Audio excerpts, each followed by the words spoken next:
Good morning, students.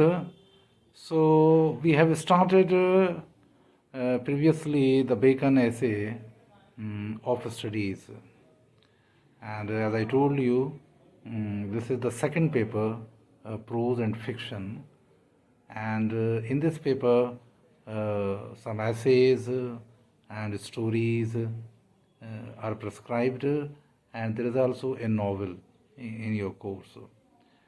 So we have started with essays, and the first essayist which we have started was Francis Bacon. As I told you earlier, Bacon is a great name. Bacon is known for his essays, and there is many characteristics of Bacon essays which are admired all over the world. And the main quality of his essays is that they are very short, they are very concise. And as Bacon has himself described his essays as certain brief notes set down rather significantly than curiously. That he was very curious to share the knowledge, the brief knowledge which he has explained in these essays. And these essays cover a variety, a wide range of subjects. In the beginning, in the first essay, which was the most popular essay of Bacon of studies, in that essay he has describes what is a study and how should we study and which subjects one could study and how the study is fruitful and beneficial to different category of people. So I think that is a wonderful piece of knowledge which he has given, and if we follow those rules, those advice, I think we would be successful, and in our life any object, any goal can be achieved by following that example.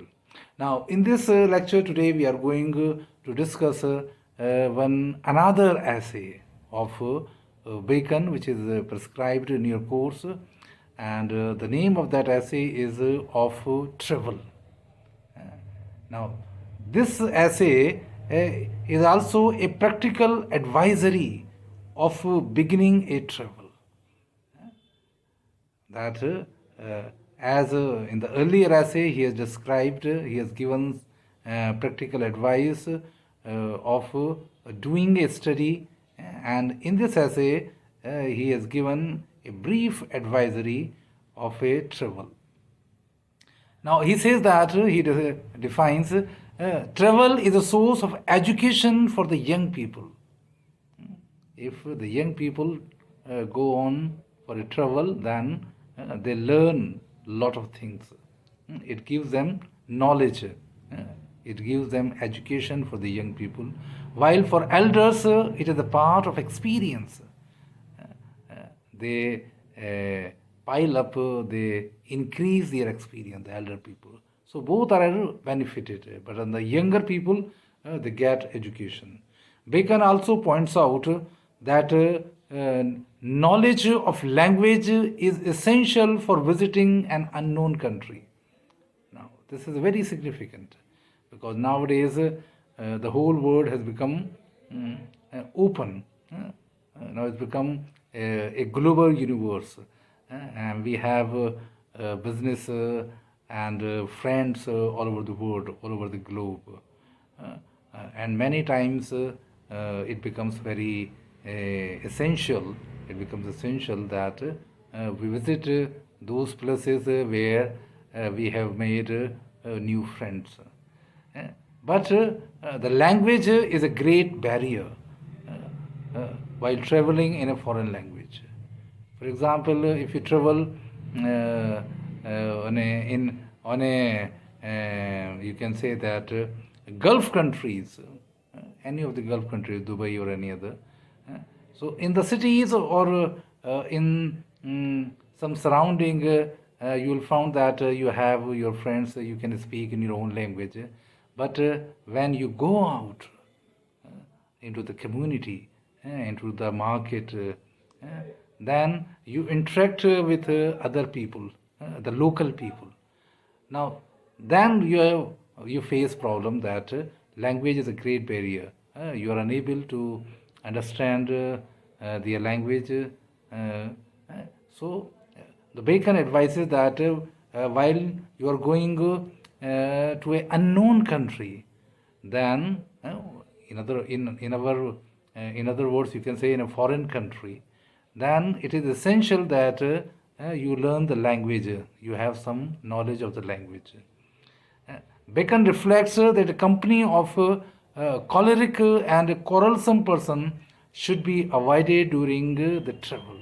This is the most important piece of advisory, that while you are on a tour or on a visit to a foreign country, so you should avoid the choleric. The choleric means the sick persons who are always ready to fight, ready to carry on the hot discussions on any a silly topic. So such persons, the company of such persons should be avoided. The choleric and the quarrelsome, झगड़ालू किस्म के लोग हैं, तो you should avoid the company of those people. Because what would happen? For the most part, the most important thing is that the experience of travel should reflect in conversation rather than in close or gestures. Now, this is also very important because we have seen, because if someone has visited the Gulf countries or the European countries, they came out if they have spent some time there. So in India, in the summer season also they wear the winter clothes and the hats and other things, just to look like that they have been just abroad, and they try to look themselves distinct from others.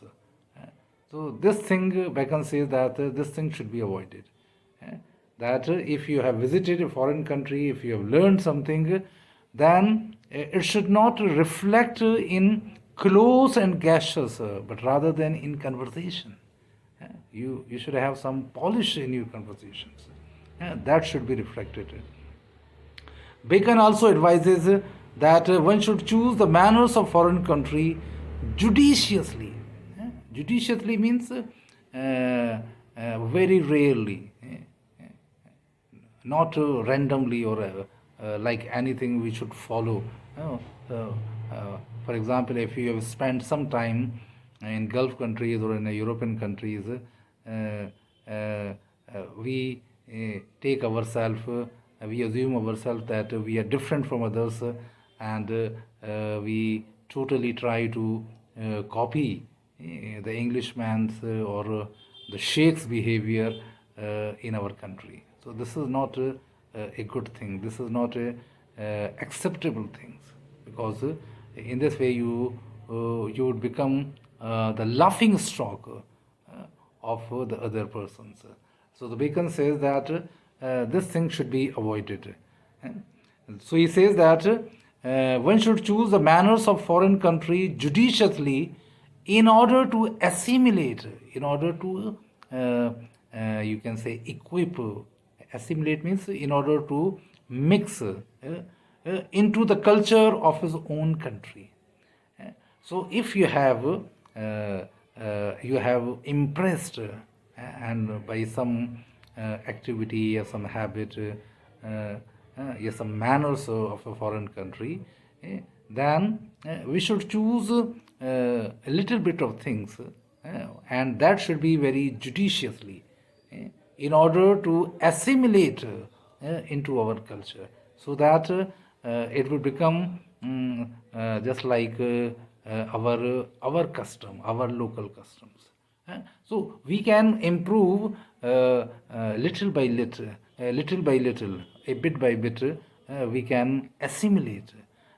If you try to impose the whole things, I think it would not be accepted. Uh, so I think these advices are quite practical, and we would continue to discuss vacancies in our next lectures. That would be called part 2. So keep on watching the next video. Thank you.